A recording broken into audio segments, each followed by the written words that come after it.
cœur et nous sommes toujours ensemble, morts ou vivants. J'ai une grande confiance en vous.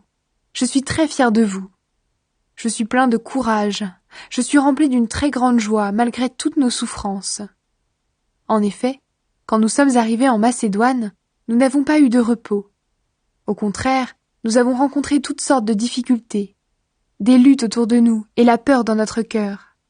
Mais Dieu, qui donne du courage à ceux qui sont découragés, nous a consolés par l'arrivée de Tite.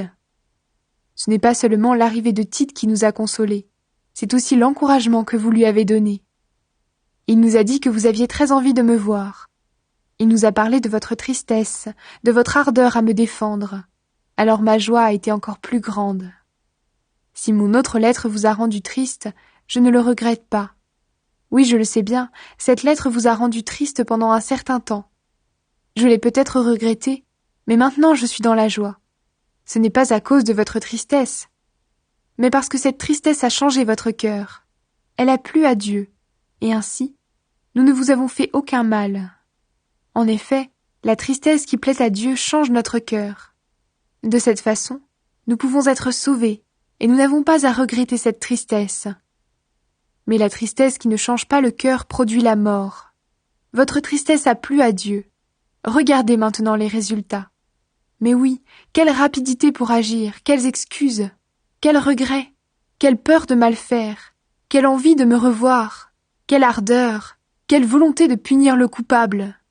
En tout cas, dans cette affaire, vous avez montré que vous étiez innocent. Ainsi, je ne vous ai pas écrit à cause de celui qui vous a fait du mal. Je ne vous ai pas écrit non plus à cause de celui qui a supporté ce mal.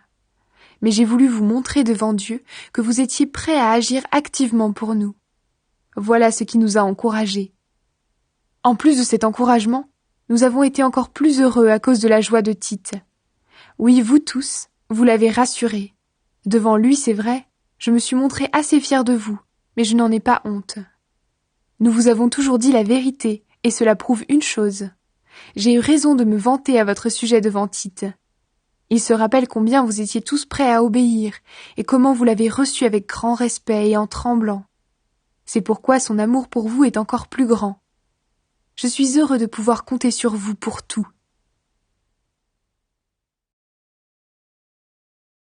L'aide aux chrétiens de Jérusalem. Frères et sœurs chrétiens, nous voulons vous faire connaître ceci. Dieu a montré ses bienfaits dans les églises de Macédoine. Beaucoup de souffrances les ont mises à l'épreuve, mais elles sont restées très joyeuses.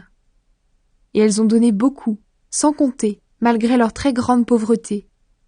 Les chrétiens ont donné ce qu'ils pouvaient, et même plus que cela, j'en suis témoin. Ils l'ont fait, et pourtant on ne leur a rien demandé. Ils nous ont réclamé de pouvoir participer à cette aide pour les chrétiens de Jérusalem. Ils ont beaucoup insisté. Ils ont offert leur personne au Seigneur, ensuite à nous, parce que Dieu le voulait. Cela a dépassé notre attente. Nous avons donc insisté auprès de Tite. Il avait commencé chez vous cette action pour les chrétiens de Jérusalem. Nous lui avons demandé de la mener jusqu'au bout. Vous avez tout en abondance. Vous êtes des croyants. Vous parlez très bien. Vous connaissez les choses de Dieu et vous êtes toujours prêts à agir. Vous avez de l'amour pour nous. Alors pour ces dons, montrez-vous aussi très généreux. Ce n'est pas un ordre que je vous donne. Je vous ai seulement raconté avec quelle rapidité les autres églises ont agi. De cette façon, je vous donne l'occasion de montrer que votre amour est vrai. En effet, vous connaissez le don généreux de notre Seigneur Jésus-Christ. Il était riche, mais pour vous, il s'est fait pauvre, afin de vous rendre riche par sa pauvreté. Je vous donne mon avis dans cette affaire. Voici ce qui est bon pour vous. Vous avez été les premiers à faire quelque chose pour les chrétiens de Jérusalem. Vous avez été aussi les premiers à décider cette action l'année dernière. Donc, maintenant, menez-la jusqu'au bout avec les moyens que vous avez. Quand vous l'avez décidé, vous avez montré beaucoup de bonne volonté. Alors avec la même volonté, vous allez mener cette action jusqu'au bout. Quand on donne de bon cœur, les gens nous reçoivent bien avec ce qu'on a. Ils ne nous demandent pas ce qu'on n'a pas. Il ne s'agit pas de vous rendre très pauvres pour aider les autres. Non, ce qu'il faut, c'est l'égalité. Maintenant, ce que vous avez en trop servira à ceux qui manquent de quelque chose.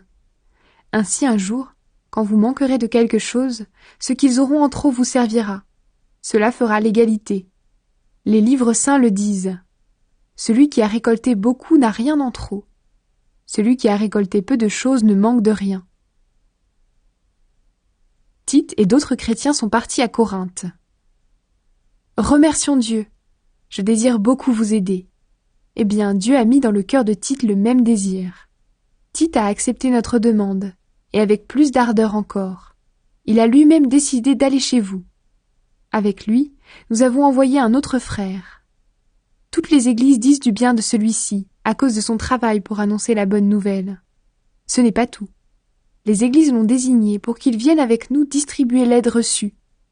C'est un service que nous devons rendre pour la gloire du Seigneur lui-même. Ainsi, nous montrons notre bonne volonté. On nous a confié beaucoup d'argent. Nous voulons éviter des reproches sur notre façon de rendre ce service. Nous cherchons ce qui est bien, non seulement aux yeux de Dieu, mais aussi aux yeux des hommes. Avec ceux qui sont partis, nous avons aussi envoyé notre frère. Il désire vraiment aider les autres. Cela, nous l'avons vu souvent et en beaucoup d'occasions. Maintenant, il a totalement confiance en vous, et donc il désire encore plus vivement rendre service. Tite, c'est mon compagnon. Il travaille avec moi pour vous. Nos frères, ce sont les envoyés des églises.